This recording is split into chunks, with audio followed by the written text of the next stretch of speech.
So, guten Morgen zusammen. Herzlich willkommen hier zum Live-Gottesdienst. Ich muss mich gut positionieren hier mit der Kamera, glaube ich. So. Gut so. Und deshalb herzlich willkommen auch ihr, die jetzt zu Hause sitzt und gemütlich einen Kaffee trinkt. Wir wünschen auch euch einen guten, gesegneten Morgen. Ja, ich denke, wir leben in einer ganz wichtigen Zeit und wir haben bewusst für diese Zeit auch das Thema gewählt, der König und sein Reich. Man kann in dieser Zeit so leicht den Eindruck kriegen, Mann, das ganze Weltgeschehen ist aus den Fugen geraten. Und gerade in dieser Zeit, in solchen Perioden ist es so wichtig, dass wir wirklich uns darauf besinnen, da gibt es einen, der sagt, hey, ich bin übrigens der König hier. Und das Ganze hat noch eine zweite Seite, er ist der König und du bist wichtig. Er ist der König, so souverän, so stark. Er könnte alles ohne dich und mich machen. So stark sind seine Ressourcen, Kräfte, so fähig ist er. Aber trotzdem, weil er uns liebt und weil er uns aus seinem Ebenbild geschaffen hat, sagt er, du bist wichtig, dich will ich dabei haben. Sag doch mal deinem Nachbar, du bist wichtig, Gott will dich dabei haben.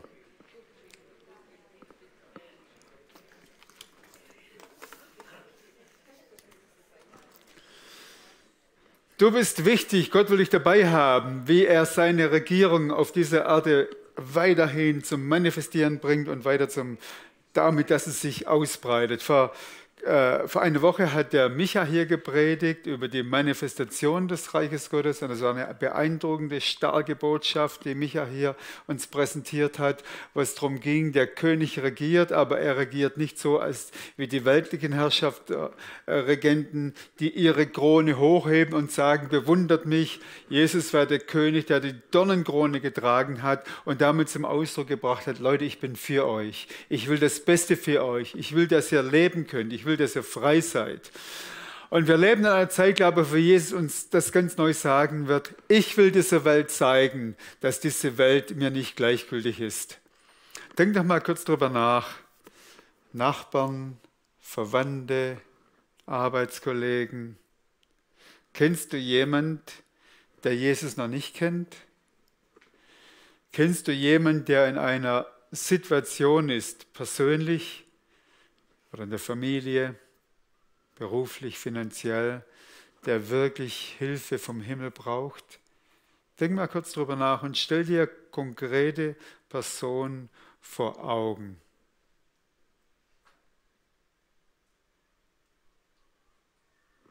Als Jesus am Kreuz gestorben ist, ist er für diese Person gestorben.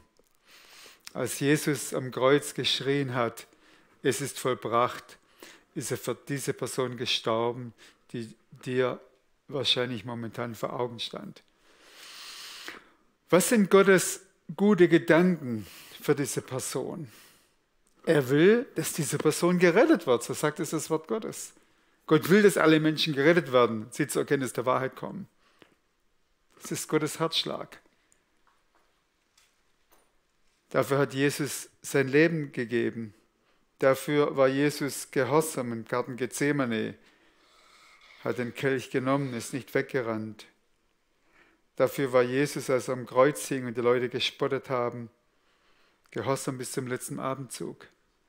Damit wir leben, aber damit auch die Leute Frieden haben mit Gott, versöhnt sind, die Hilfe, die Gnade des Himmels empfangen können, die Menschen, die da eben vor Augen standen. Um was geht es uns heute hier? Es geht um die Dynamik des Reiches Gottes. Es geht darum, dass wir verstehen, dass Jesus hier angefangen hat zu regieren.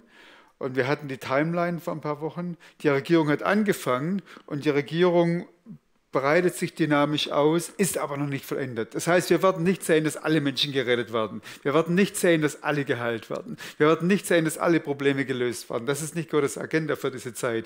Wir werden aber sehen, es hat angefangen und es hat angefangen mit Dynamik und Gottes Regierung wird sich immer mehr ausbreiten. Meine Absicht ist heute folgende. Ich versuche immer wieder mal von Paulus zu lernen. Als Paulus einen Römerbrief geschrieben hat, hat er 11 Kapitel geschrieben über Gott, wie Gott handelt, was Gott vorhat, Gott und Mensch. Und dann erst im Kapitel 12 sagt er, Deshalb, weil das so ist, weil Gott so ist, weil Gott das beschlossen hat, weil Gott es sich schon vorgenommen hat. Deshalb ändert euer Denken, bringt euer Denken in Einklang und in Agreement mit den Plänen Gottes, mit dem Handel Gottes. Dann wird Gott auf diese Art auch regieren können. Und deshalb möchte ich euch jetzt mitnehmen auf eine Reise über Gottes Dekrete im Himmel. Und dann im zweiten Teil Gottes Dekrete und wie Gott immer in der Geschichte mit Menschen kooperiert. Das ist so die Plattform, die wir zuerst schaffen. Und dann im zweiten Teil, was heißt es für dich und mich heute in Wettingen, in Baden, in der Region hier oder wo wir in Deutschland wohnen? Was heißt es für uns? Okay, der erste Punkt, die himmlischen Dekrete, die Herrschaft des Königs wird expandieren. Ob du willst oder nicht, Vater, Sohn und Heiliger Geist haben etwas beschlossen. Und der Beschluss heißt, der Vater sagt zum Sohn, weil du dein Leben gibst, weil du ein Diener bist, weil du für die Menschen, die auf dieser Erde sind, den Vorhang aufmachst zur Ewigkeit, gebe ich dir die Nation zum Erbe. Und es ist so wichtig, dass wir die Dekrete des Himmels verstehen. Ihr kennt das auch in der Schweiz, wenn eine neue Regierung gewählt wird. Vor der Wahl gibt es ein Wahlprogramm, dann kommt die Wahl und nach der Wahl deklariert die Regierung, das ist unser Regierungsprogramm. Das wollen wir in der nächsten Legislaturperiode umsetzen. Ist es so in der Schweiz? Nicht so. Okay. Sorry, da muss ich noch ein bisschen Schweizer Politik studieren. Ihr habt ja auch noch die ständigen Volksentscheide, ja, okay, lassen wir das mal kurz. Aber so, die Idee ist eigentlich, Regierung hat ein Regierungsprogramm und versucht das Regierungsprogramm umzusetzen im Sinn von, wir wollen das Land weiterbringen. Im Himmel gibt es ein Regierungsprogramm und ich nenne das himmlische Dekrete. Und himmlische Dekrete, ob wir wollen oder nicht, sie werden umgesetzt. Und eines der himmlischen Dekrete, die der Vater und der Sohn und der Heilige Geist beschlossen haben, Jesus wird die Nationen erben. Sein Erbteil sind die Nationen. Heißt es, dass alle Nationen, alle Menschen gerettet werden? Nein, aber er wird in jeder Volksgruppe, in jeder ethnischen Gruppe viele Menschen haben, die ihn kennen, die ihn anbeten, die ihm gehorchen, die mit ihm leben. Himmlischer Beschluss, es wird geschehen. Gibt es noch einige Volksgruppen, wo es heute noch keine Nachfolger gibt? Es gibt ganz wenige, aber es gibt noch. Aber das ist jeden Tag im Wachsen. Der zweite himmlische Beschluss, das Dekret ist, auch hier hat Micha darüber geredet vor ein paar Wochen, von diesem Stein in Daniel 2. Ein Stein, der von einer unsichtbaren Hand losgelöst wird und der in Bewegung ist und rollt wie eine Lawine. Und dieser Stein füllt am Schluss alles und ist der große Stein, der alles füllt. Und das ist eine der prophetischen Botschaften, die wir vor Jahrtausenden bekommen haben, die heute gültig sind. Und Gott, der Vater, der Sohn, der Heilige Geist sagen, das haben wir beschlossen und es wird geschehen. Himmlische Dekrete werden in Erfüllung kommen. Und das dritte, eine Stelle, die mich immer wieder neu fasziniert, die ganze Erde wird erfüllt sein von der Erkenntnis der Herrlichkeit des Herrn. Habakuk 2,14. Das heißt, was ist die Erkenntnis der Herrlichkeit des Herrn? Das heißt, in unseren Herzen, in ihren Herzen werden Menschen auf der ganzen Erde ein Verständnis dafür haben, eine Offenbarung, nicht ein kognitives, ja, ich glaube an Gott, nicht ein kognitives, Jesus ist für mich gestorben, sondern das Kognitive im Herzen als Offenbarung zu einer Erkenntnis sagen, wir haben ihn erkannt. Wir haben in unserem Herzen eine Offenbarung, dass Jesus der Sohn Gottes ist, dass Jesus der Schöpfer aller Dinge ist, dass er der Retter ist, dass er der einzige Weg zum Vater ist. Wir beugen unsere Knie und es wird kommen. Okay, das wollte ich nur ganz kurz als Grundlage legen. Es gibt himmlische Dekrete und diese himmlische Beschlüsse, die mehr sind als nur, wir haben mal darüber diskutiert im Himmel, sondern das sind Dekrete, die werden ausgeführt werden. Zweiter Punkt, es ist wichtig, dass wir verstehen, wie Gottes Dekrete und die Kooperation seines Volkes.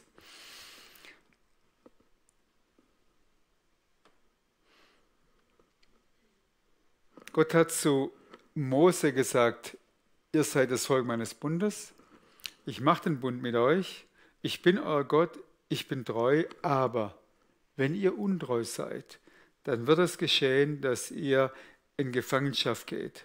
Ihr werdet nach Babylonien gehen.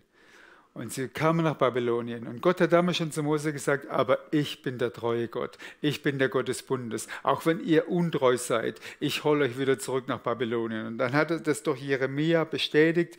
Jeremia hat gesagt, wenn die 70 Jahre rum sind, holt Gott euch wieder zurück. Himmlische Dekrete werden erfüllt werden. Und hier sind noch ein paar andere. Die beeindruckendste für mich ist gerade Josua. Josua steht vor dem Jordan mit sagen wir 1,5 Millionen Menschen. Und der Jordan war damals noch ein bisschen größer als heute. Er war für die 1,5 Millionen Menschen mit Kindern und Familien, konnte nicht drüber gehen. Und Gott sagt, guck mal, das ganze Land da drüben, ich habe es euch gegeben. Jeden Ort, auf den eure Fußsohlen treten, habe ich euch gegeben. Hat es gegeben oder müssen sie was machen? Himmlischer Beschluss, es wird euch gehören. Die Realisierung des Beschlusses, ihr geht drüber, ihr setzt eure Fußsohlen drauf. Und wenn ihr eure Fußsohlen draufsetzt, dann werde ich euch Kraft geben, dass die Philister, die Besetzungsmächte, die Mächte, die noch anderen Göttern dienen, vertrieben werden. Wie lange, und dann die Eroberung Jerichos, das war damals die Stadt, die am besten befestigt war. Und Gott sagt, ich gebe euch diese Stadt. Die standen da, die haben noch nie keine militärische Ausbildung gehabt. Und da waren die Stadtmauer. Und die Stadtmauer, die war so dick, dass da oben Pferdekutschen auf der Mauer rumfahren konnten. Und keine Armee der Erde konnte zu jener Zeit diese Mauern einreißen. Und Gott sagt, ich habe es euch gegeben. Okay, Gott, du hast uns gegeben, wir sitzen hin und warten. Nee, Gott hat gesagt, ich habe es euch gegeben. Aber immer wenn ich einen himmlischen Beschluss habe, ein Dekret, will ich die Menschen mit reinnehmen in die Realisierung des Beschlusses. Also, ihr lauft jetzt um die Stadt rum, jeden Tag einmal, die ersten 6 Tage. Und könnt ihr euch vorstellen, wie es denen am Freitagabend ging? Gott, wir haben jetzt keine Lust mehr. Das haben wir schon so oft gemacht. Gott sagt, nee, jeden Tag einmal.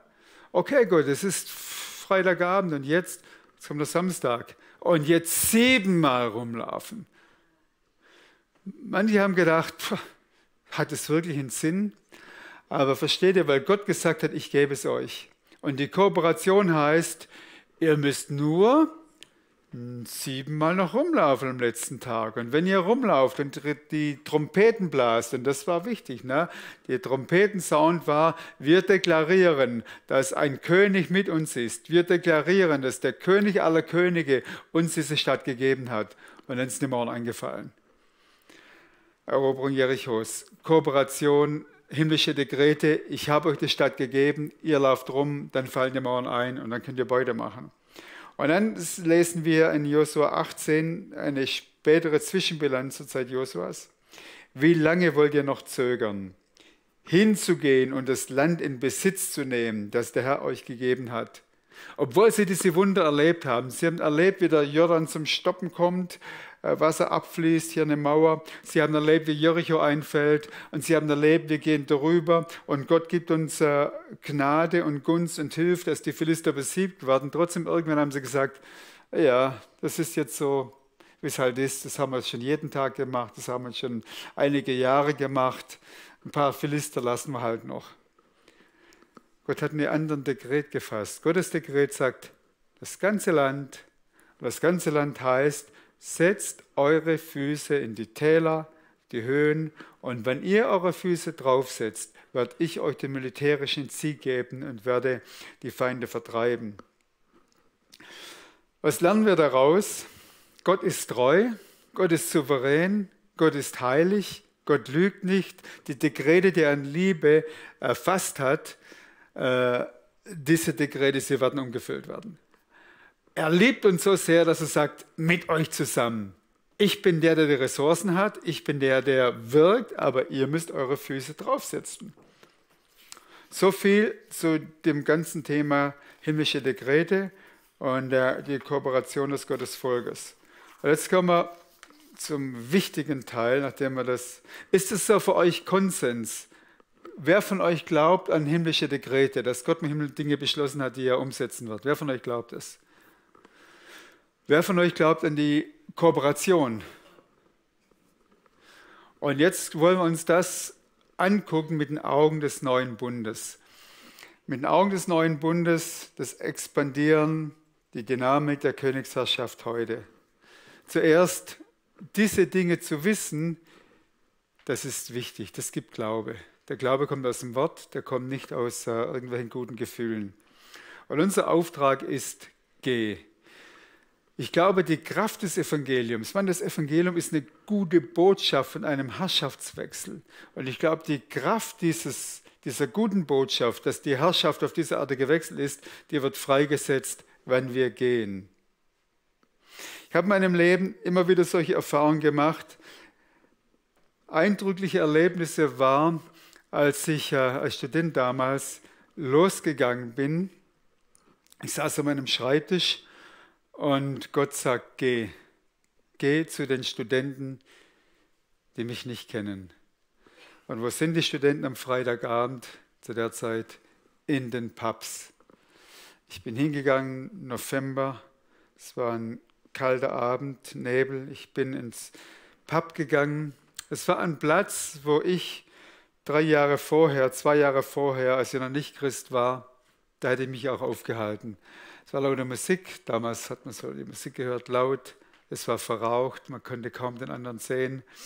Und es waren so die Leute drin, mit denen ich damals auch so abgehängt hätte. Und ich bin rein und ich wusste, Gott hat gesagt, geh. Und weil Gott gesagt hat, geh, war ich da drin und habe dann mir Menschen angeguckt und habe mir dann Mut gefasst und habe mit einem angefangen zu reden und habe gedacht, ich bin hier, um ihm von Jesus zu erzählen. Und habe einfach angefangen dann zu fragen, hey, glaubst du an Gott? Und es war diese Zeit, wo Glaube an Gott eigentlich überhaupt kein Thema war. Und er guckt mich an und sagt, gute Frage, ich denke auch gelegentlich drüber nach.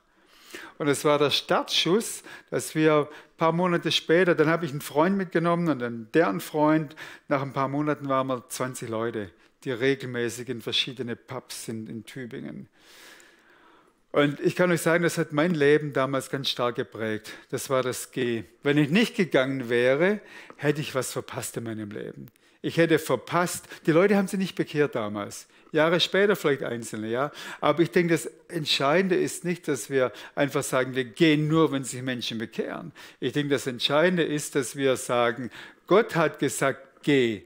Und die Kraft des Evangeliums, die brauchen wir nicht für Sonntagmorgen, um netten Gottesdienst zu besuchen. Es ist wichtig, dass wir hier zusammen sind, Leute. Kommt alle und hört zu Hause zu. Aber wir hören zu.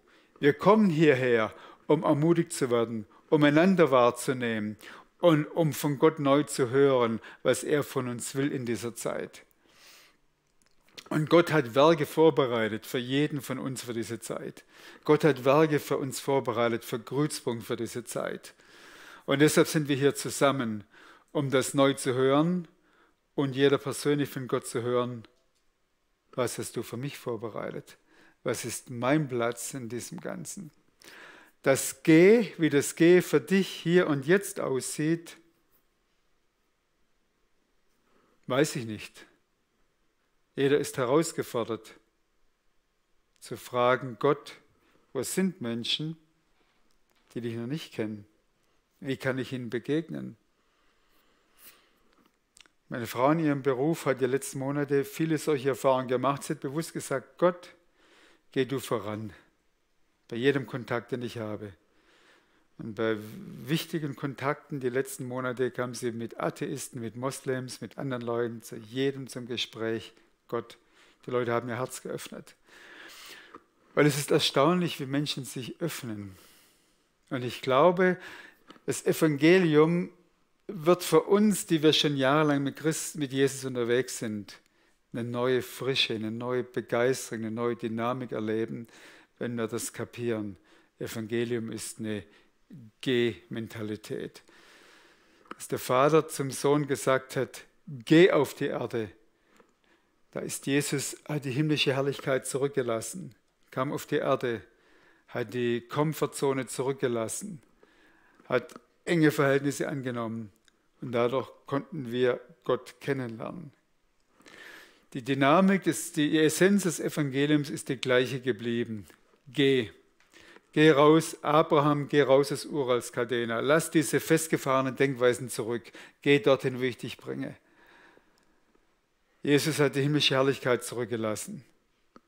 Paulus, Petrus, die Menschen haben das alles zurückgelassen. Frage an uns alle. Ich stelle mich da voll drunter. Mir geht es nicht anders wie euch. Na?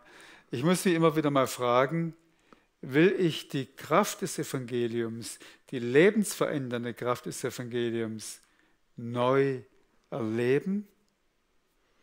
Ich will jetzt keine schnelle Antwort. Na? Ich lasse euch ein bisschen teilhaben an meinem Leben. Na? Ich sage ja, aber ich merke auch, solange ich nicht mich bewege, solange ich nicht auf Leute zugehe, solange ich nicht irgendwie Beziehungen baue, Kontakte pflege mit Menschen, die Jesus noch nicht kennen, kann ich diese Dimension nicht erfahren.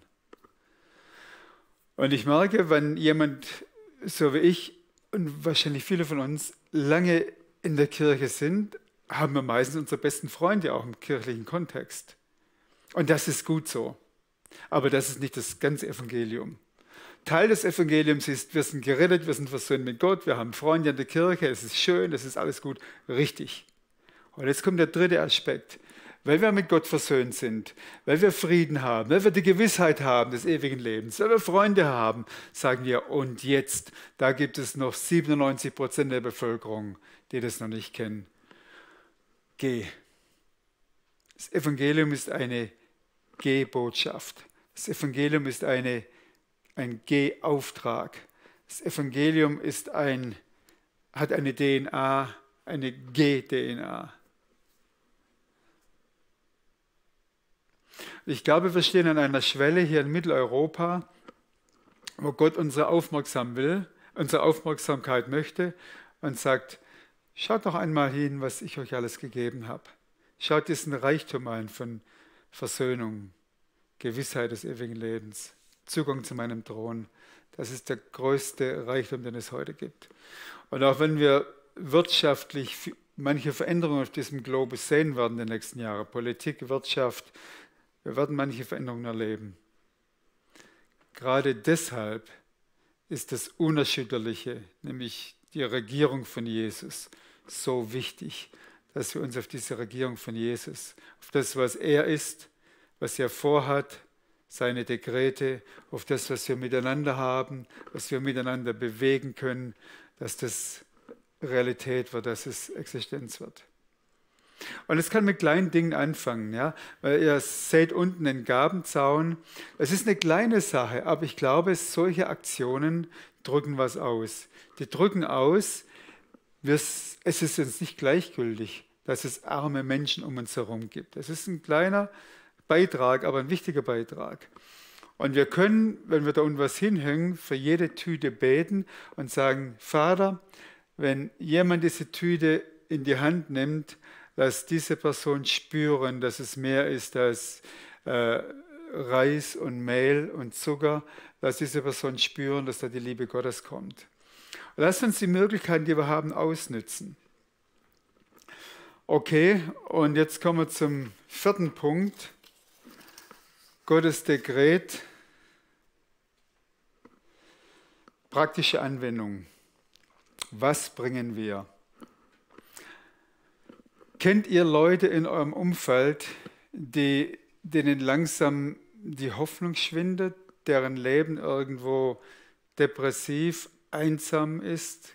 Kennt von euch jemand solche Menschen? Gibt es nicht in der Schweiz. Also, das heißt, die Schweiz braucht kein Evangelium, wir haben alles. Kennt ihr Leute, die wirklich, wo ihr sagt, die sind in Not? Mangel an Hoffnung, Mangel an Beziehungen, Mangel an Gemeinschaft. Ganz ehrlich, kennt ihr solche Leute? Ja, ich glaube auch, die gibt es auch in der Schweiz. Ich glaube, in der Schweiz, was ich lerne, ich bin ja ganz Anfänger der Schweizer Kultur, aber was ich lerne, ich glaube, man sieht es nicht so schnell in der Schweiz. Ich glaube, in Deutschland sieht man es ein bisschen schneller. Je weiter man Süd nach Europa geht, noch schneller. Aber die Tatsache ist nicht, dass es nicht da ist. Ne? Und dieses ganze Paradigma von Josua geht über den Jordan, können wir heute anwenden im Sinn von, wir haben etwas zu bringen. Wer von euch hat Hoffnung? Auch wenn wir manchmal selber damit kämpfen, aber Leute, wir haben eine lebendige Hoffnung in uns. Und was machen wir damit? Wir bringen diese Hoffnung dorthin, wenn du morgen zur Arbeit gehst, wenn du in die Schule gehst, geh hin als ein Mensch, der innerlich, bevor du dorthin gehst, sagst, es gibt Hoffnung. Jesus ist der Weg, die Wahrheit, er ist das Leben. Es gibt Hoffnung für meine Mitmenschen. Und du musst kein Wort sagen, aber geh hin als Botschafter mit der Gewissheit, es gibt Hoffnung und halte die Augen auf und segne die Menschen, die nur keine Hoffnung haben, wo du siehst, dass jemand verzweifelt, dass jemand einsam, segne diese Leute. Weil es ist so wie damals die Philister, die hatten das Land eigentlich besetzt, es war ihr Land und in ihrem Land wurden Götzen angebetet, Knechtschaft, Unterdrückung. Und Gott sagt, geht rein, vertreibt die Philister. Neutestamentliche Denken, für Grützpunkt heute heißt es, geht hin dort, wo ihr seid, Schule, Nachbarschaft, Verwandtschaft, Arbeitskollegen, geht hin mit dem Bewusstsein, in mir ist ein Reichtum, in mir wohnt Jesus. Und wo ich hingehe, setze ich meine Füße auf das Land, so wie damals Gott gesagt hat zu den Israeliten, setzt die Füße drauf, das Land gehört euch. Ich gehe zu meinem Arbeitsplatz, vor allem im Krankenhaus, im medizinischen Bereich. Ich gehe dorthin und weil Jesus in mir lebt und weil er der König ist, weil ich dort bin, ist das Reich Gottes dort, weil der König in mir ist. Ich bringe den König dorthin. Ihr versteht es richtig, wie ich das meine. Der König ist souverän. Aber weil er in uns lebt und wir dort sind, lasst uns das nicht unterschätzen, was wir haben, was wir dieser Gesellschaft heute zu bringen haben. Wir haben viel zu bringen. Hoffnung versus Hoffnungslosigkeit. Gibt es in eurem Umfeld Menschen, die isoliert sind, einsam sind? In Deutschland ist Psychologen haben das jetzt so definiert, Einsamkeit ist eine neue Art der Volksseuche, eine Volksepidemie, das war vor Corona. Ne? In den letzten 5 Jahren haben Wissenschaftler sich darauf fixiert und haben sogar an Universitäten Studienzweige eingerichtet. Ich habe jemanden kennengelernt, der hat sein Doktorat angefangen zu dem Thema Einsamkeit, weil es Städte gibt, wo 70% der Bevölkerung als Single leben. Durchschnitt ist bei knapp 50%, aber es gibt Stadtteile, wo 70-80% Single sind. Ich glaube, es dürfte in der Schweiz nicht viel anders sein, oder? Ist das ein Thema hier, Einsamkeit? Mitteleuropa ist Teil von Individualismus. Es werden Werte gefördert durch unseren neuen Lebensstil der letzten 30 Jahre, 50 Jahre. Es wird Individualismus, Unabhängigkeit, Freiheit. Da ist was Gutes drin zum Teil. Ne? Aber ich denke, man kann auf der anderen Seite vom Pferd fallen und da wird aus dem Individualismus wird Einsamkeit. Aus Einsamkeit wird Isolation. Würdet ihr das auch so sehen? Und Einsamkeit, das ist, sagen die Psychologen jetzt auch die letzte Zeit. Ich habe gestern einen Artikel nur überflogen, wie Schüler durch Lockdown und Homeschooling, viele haben Gewichtszunahme plötzlich über die Jahre hinweg. Na, Psychologen können sich kaum mehr retten vor psychologischen Problemen von Schülern, Einsamkeit, Isolation. Das heißt, das ganze Thema Volksseuche, Isolation kriegt gerade eine neue Dynamik. Und gerade in dieser Zeit sind wir als Nachfolger von Jesus, haben wir so einen wichtigen Platz, dass wir sagen, Jesus, wir sind ein Leib. Und wir wollen zu denen hingehen, die einsam sind. Das ist Philisterland. Ne? Das heißt, Philisterland ist die Einflüsse, die Denkweise, Lebensstile der Isolation zerstören Menschen, machen Menschen krank, psychisch, mental, körperlich sogar, Familien, vieles geht kaputt. Philisterland. Ne? Und Gott sagt, hey, setzt euren Fuß drauf, dass was Neues passiert. Damit wir als Gemeinde wirklich eine Antwort sein können für die Situation der Einsamkeit, brauchen wir zuerst selber gute Beziehungen. Und ich will euch alle ermutigen, egal wie jetzt die Situation ist mit Pandemie, ich sage nicht, brecht die Regeln, aber ich sage, nützt die Räume aus, die wir haben. Ne? Verbindet euch mit Menschen, sei es durch Telefone, sei es durch, man kann der Beziehung pflegen in Kleingruppen. Nützt die Möglichkeiten aus, aber pflegt Beziehungen, macht euch gegenseitig stark. Ich denke, das Kreuzpunkt der Gemeinde werden soll, wo man sagt, dort sind Menschen miteinander connected, dort sind Beziehungen da, das ist Teil vom Reich Gottes. Und weil wir Beziehungen haben, können wir andere Leute mit einladen in unsere Beziehungen. Versöhnung. Kennt ihr Menschen, die unversöhnt leben? Unversöhnlichkeit ist sehr ungesund. Ich habe in meiner letzten Gemeinde im G5 haben wir ein Seminar gemacht für Leiterschaft und ein Thema war Vergebung. Und ich bin da auf Artikel gestoßen von Psychologen, die keine Christen waren. Und diese Psychologen haben sogar einen Lehrstuhl eingerichtet für Thema Vergebung. Weil Psychologen in den letzten 10, 15 Jahren gemerkt haben, Menschen, die leben mit Unvergebenheit, Situationen gegenüber, Menschen gegenüber, die werden starke Schäden erleiden, psychosomatische Sachen und sonstige Dinge. Vergebung ist Philisterland. Unvergebenheit ist Philisterland. Unvergebenheit zerstört Geist, Seele, Leib, zerstört Beziehungen, macht emotional, psychosomatisch, hat viele Effekte. Leute, Evangelium. Es gibt einen Herrschaftswechsel. Wir sind das Volk Gottes. Wir gehen in dieses Philisterland, wo Menschen leben unversöhnt. Und wir sind zuerst selber sicher, ich bin versöhnt mit Gott, ich bin versöhnt mit meinen Mitmenschen, ich bin versöhnt mit meinem Ehepartner, ich bin versöhnt mit meinem engsten Kreis. Und weil ich ein Versöhnter bin, kann ich dorthin gehen, wo Menschen sind, die nicht versöhnt sind. Und ich predige sie nicht an, sondern ich lasse die Liebe Gottes spüren, ich lasse Güte spüren. Denn es ist Gottes Güte, die die Herzen zu Gott hinleitet. Gnade versus Richten. Eine Gemeinde, in der der Richtgeist herrscht, möchte ich nicht dabei sein. Ihr auch nicht, glaube ich. Ne? Eine Gemeinde, die von der Gnadenkultur geprägt ist. So wie Jesus, als die Pharisäer diese Ehebrecherin gebracht haben und gesagt hat, Meister, was sagt das Gesetz? Der wurde beim Ehebruch ertappt. Den Mann haben wir springen lassen, ne? Aber die Frau haben wir entdeckt. Und die muss jetzt gesteinigt werden. Jesus sagt, wer von euch ist ohne Schuld? Bitte, wirft den ersten Stein. Und ich denke, eine Gemeinde, die diese Grundhaltung hat, wir wollen keine Steine werfen, wir wollen nicht mit Finger zeigen, sondern es ist die Gnade Gottes, die unsere Herzen weich macht. Es ist die Gnade und Güte Gottes, die uns zur Umkehr leitet, wieder hin zu Jesus. Das ist die Grundmusik der Gemeinde. Das ist das, wie Jesus regiert. Seine Herrschaft ist aufgebaut auf Gnade. Aus Gnade sind wir gerettet.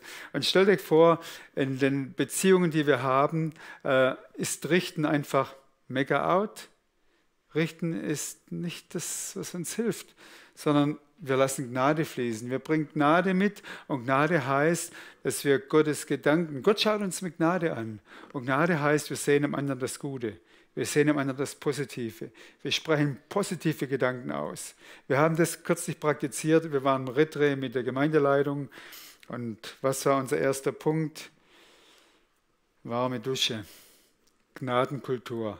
Das heißt, einander, soweit wir es hinkriegen, mit Gottes Augen anschauen und Dinge aussprechen, von denen wir denken, so hat Gott sie geschaffen. Und Andi, wie war das? Ich denke, das hat uns allen wohlgetan. Ne? Und es war nicht Honig um den Mund schmieren, aber ich denke, manchmal muss man sich richtig entscheiden, dass wir mit Gottes Perspektive, soweit wir Menschen das hinkriegen, das ernst nehmen, dass Gott sagt, du bist wunderbar geschaffen, du bist wunderbar geschaffen, du bist wunderbar geschaffen, einmalig. Das ist Gottes Wahrheit, die frei macht. Das ist Gottes Perspektive. Einmalig, wunderbar geschaffen. Und dann sagt Gott, du bist erwählt. Wow, ich erwählt. Ja, du bist erwählt. Alex, du bist erwählt. Das ist Gottes Voraussetzung. So geht er mit uns um. Nicht, weil wir es verdient haben, weil er uns haben wollte. Und das ist Gnadenkultur. Wir sind bewusst, wir sind einmalig wunderbar geschaffen. Wir sind erwählt. Und weil wir erwählt sind, sind wir auch noch erkauft. Und weil wir erkauft sind, sagt Gott, mein Eigentum. Und ich passe auf mein Eigentum. Ich beschütze dich, ich versorge dich. Ich will, dass es dir gut geht, dass du dich weiterentwickelst. Das ist Gnadenkultur. Und stell dir vor, eine Gemeinde ist gefüllt mit dieser Gnadenkultur, wo wir immer mehr lernen, Richten unter unsere Füße zu kriegen, sagen, das ist Philisterland. Na? Richten ist Philisterland, Philister müssen vertrieben werden, nicht die Menschen, die das tun, aber diese Haltungen. Und wir sagen, hey, wo wir hinkommen, wir sind Nachfolger Jesus und der in mir wohnt, ist größer als der in der Welt ist. In mir wohnt der König der Reich ist der Gnade. Und deshalb komme ich mit Gnade und Barmherzigkeit und Güte und Freundlichkeit.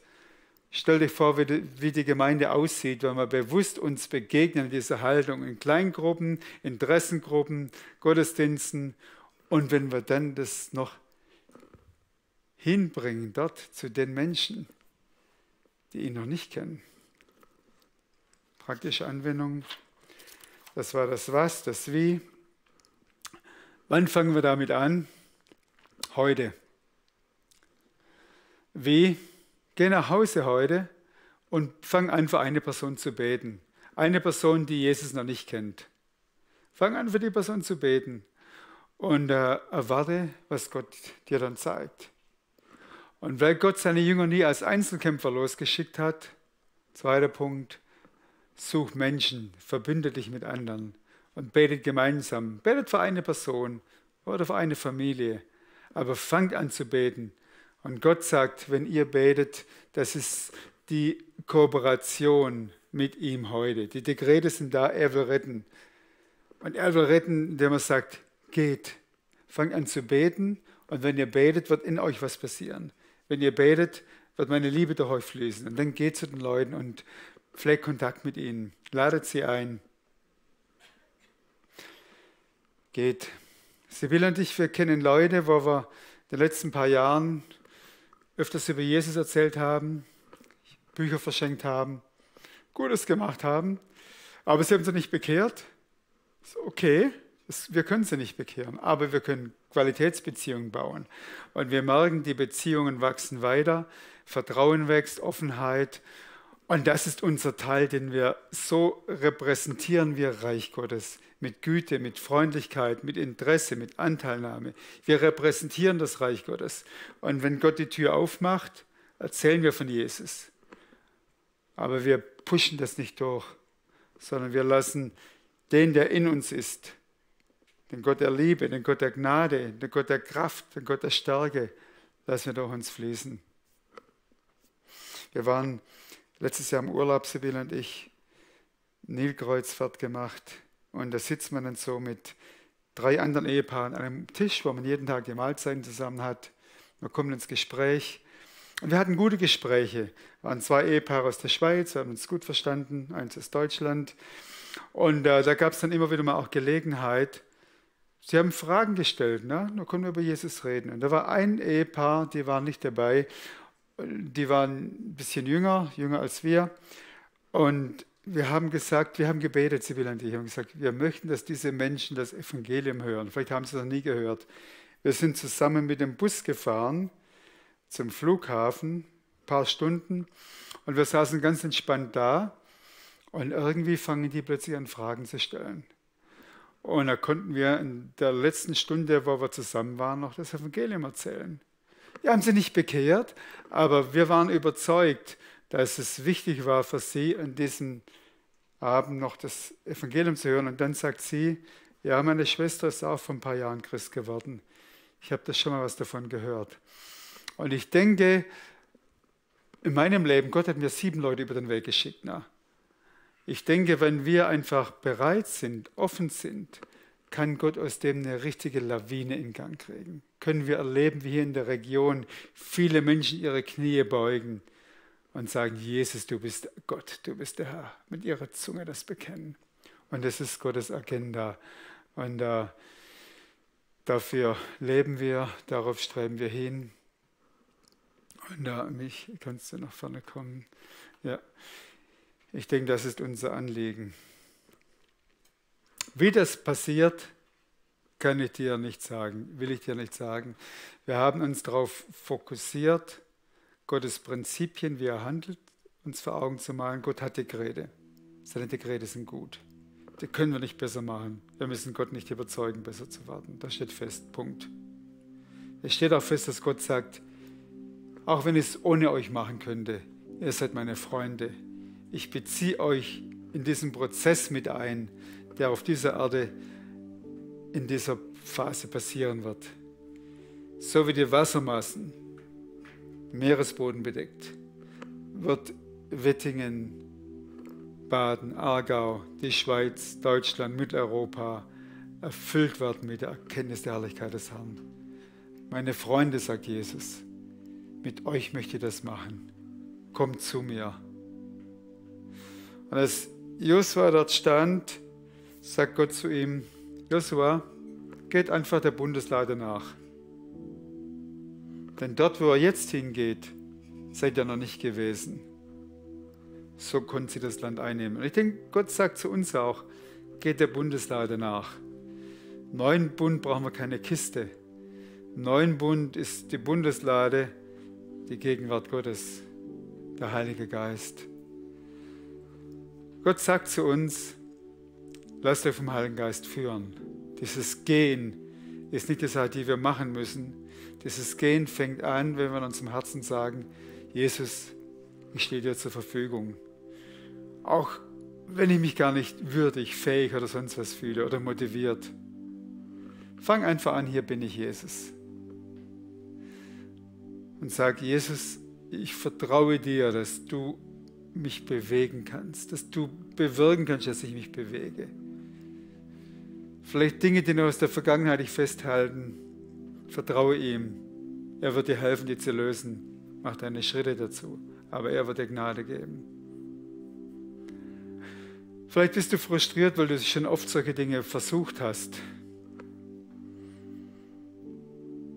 Die Israeliten haben beim 12. Mal nicht aufgehört, um Jericho zu gehen. Vielleicht ist die Lösung um die Ecke. Hör nicht auf. Ich möchte jetzt beten, ein Gebet mit uns allen. Ich bete auch für mich. Ich bin Lernender wie ihr. Ich bin nicht der sagt, ich weiß, wie das geht. Ich will mein Leben auch Gott einfach richtig zur Verfügung stellen. Sagen, Gott gebrauche uns alle. Dass wir ein Volk werden, das geht. Nicht aus eigenem Eifer, erfüllt mit Gottes Kraft. Wartet in Jerusalem, bis die Kraft des Himmels auf euch kommt. Dann werdet ihr Zeugen sein. Nichts Neues unter der Sonne. Es hat vor 2000 Jahren angefangen. Und in diesem Sinne möchte ich für uns beten, dass es eine erlebte Realität hier wird. Möchtet ihr das? Herr Jesus, wir danken dir, dass du selber vor 2000 Jahren dein Königreich hier angefangen hast. Es ist ein übernatürliches Reich, vom Himmel geboren, als du kamst. Du hast der Schlange den Kopf zertreten, den Schuldbrief zerrissen, die Mächte der Finsternis entwaffnet, den Tod besiegt. Du bist der König aller Könige. Dein Reich hat angefangen. Dein Reich ist hier. Und dein Reich wird mit Dynamik sich ausbreiten. Das ist das himmlische Dekret, das feststeht. Und du wirst dann wiederkommen, wenn alle Volksgruppen dieses Evangelium gehört haben. Das Reich ist noch nicht vollendet, Jesus, aber wir wollen uns dir zur Verfügung stellen in dieser Zeit, in der wir leben. Und es ist nicht die Pandemie, die jetzt plötzlich auf dem Thron sitzt. Wir wollen bewusst deklarieren, es ist Jesus, der auf dem Thron sitzt. Es ist nicht der Winterschlaf für das Volk Gottes. Es ist die Zeit der Zurüstung. Und so kommen wir zu dir, Jesus, und wir sagen, hier sind wir. Leere Gefäße. Vielleicht ist in manchen Gefäßen noch Schmutz drin. Wasch ihn raus, Jesus. Leere Gefäße, fülle sie.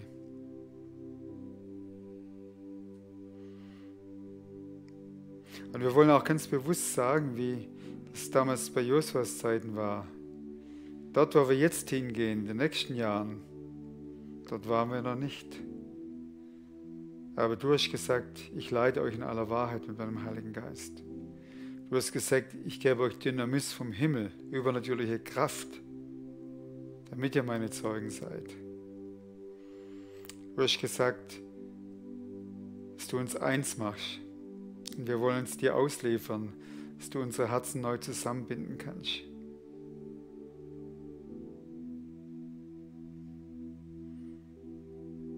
So wie die Wassermassen den Meeresboden bedecken, wird die Erkenntnis deiner Herrlichkeit die Erde bedecken. Jesus, danach sehen wir uns. Der Vorhang ist zerrissen. Wir wollen deine Herrlichkeit sehen, wie wir an der Beziehung zu dir noch wachsen. Wie Menschen, die verzweifelt sind, dich kennenlernen. Wie solche, die verstockt sind, aufgeweicht werden und sich beugen vor dir.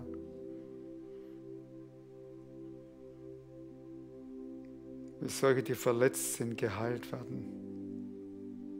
Lass uns deine Herrlichkeit sehen, König Jesus.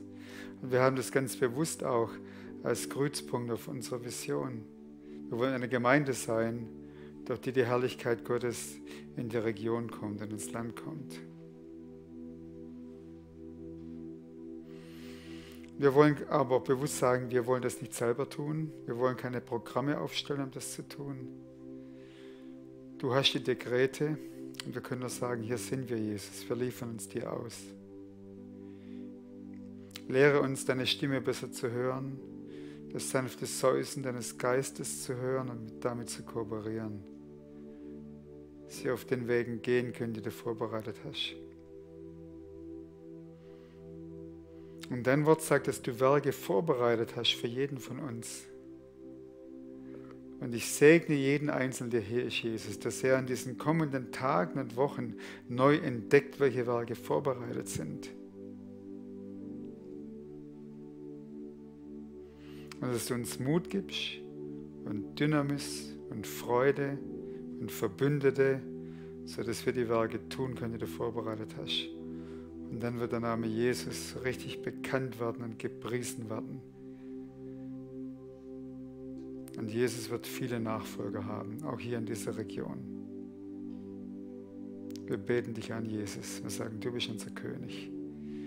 Dein Reich komme, dein Wille geschehe. Amen.